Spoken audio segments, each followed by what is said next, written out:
Welcome back to Bazaar Morning Call. Well, let's get some fundamental analysis going on a whole host of stocks that we just discussed. Sid Khemka, the head retail researcher at Motilal Oswal Financial Services, joins in. Hi, Sid. Good morning and good to see you, Win.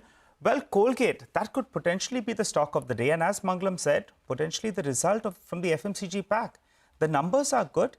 Some brokerages are pointing out, though, that the stock has rallied 30% in the last 6 months. And valuation-wise, may not be very supportive. But those numbers are very good. Your take? Good morning, Nigel. Glad to be on the show. Yes, I think if you look at the overall consumption pack, the results have been better. And what is heartening to see is that the rural sector is doing much better than urban. And the same was the case with Colgate. Volume growth of 13% is much better. I think that is something which is heartening. Margins have improved almost to 20 basis points with moderating RM cost savings initiatives and price hike-led strategy, which is a very good thing that the industry is able to pass on price hikes. So I think overall, with respect to Colgate, the toothpaste segment is doing well.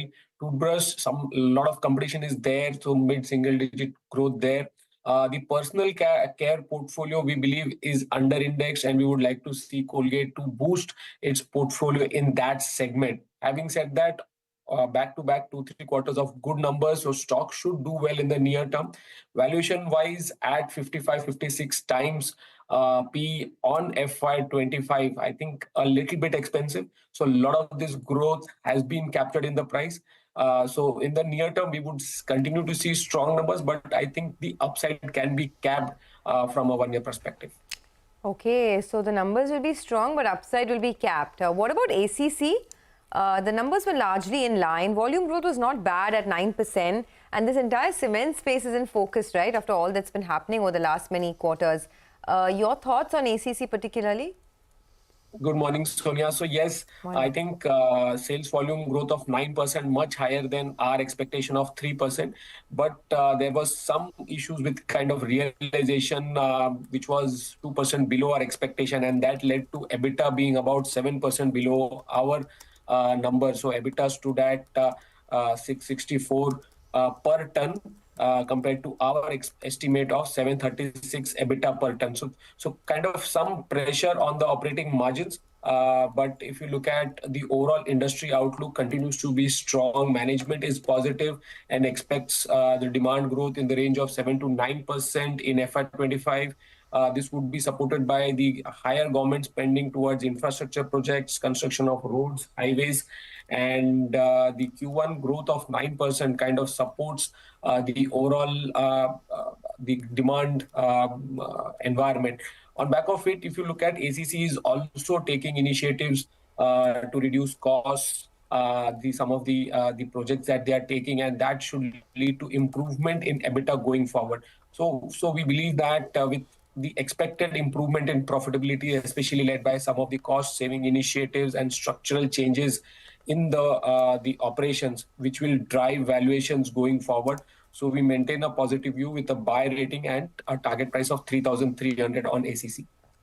Good morning, Prashant here. NTPC, if you want to comment, there were earnings, there was the investor meet as well, analyst meet as well. I'm not sure if you sort of looked at it, but aggressive capex plans and really a lot of commitment to be a relevant player. I mean, of course, it's the largest player, will be relevant, but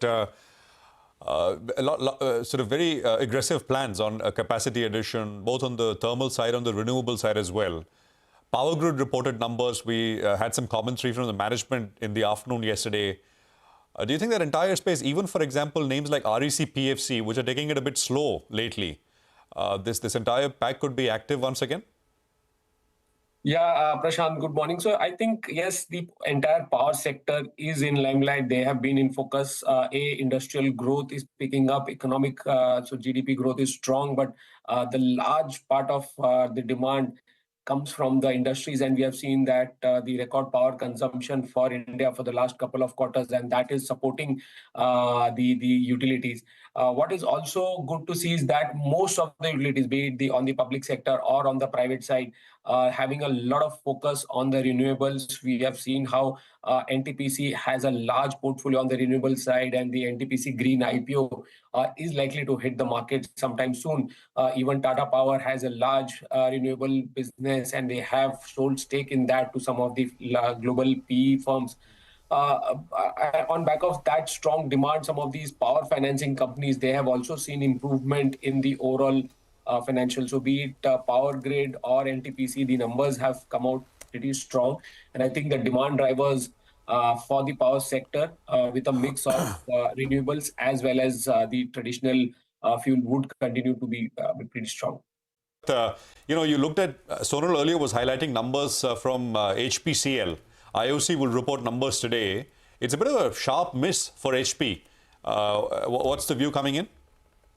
Yeah, Prashant. So I think there was a big miss, especially on the EBITDA front, and that was because this was attributed to the LPG under recovery of almost 2,350 crores.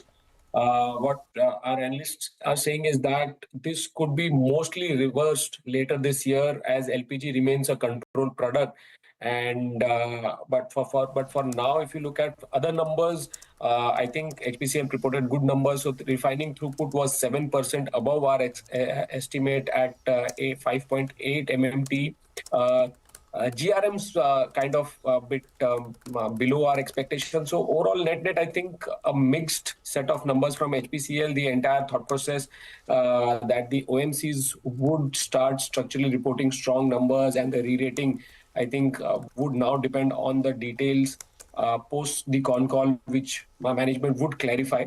So overall, we continue to be positive on OMCs. We believe structurally there is an upcycle for the oil marketing companies as well as the upstream and downstream. So we are positive on ONGC, Oil India, HPCL, IOC. So these are our preferred picks within the overall oil and gas space.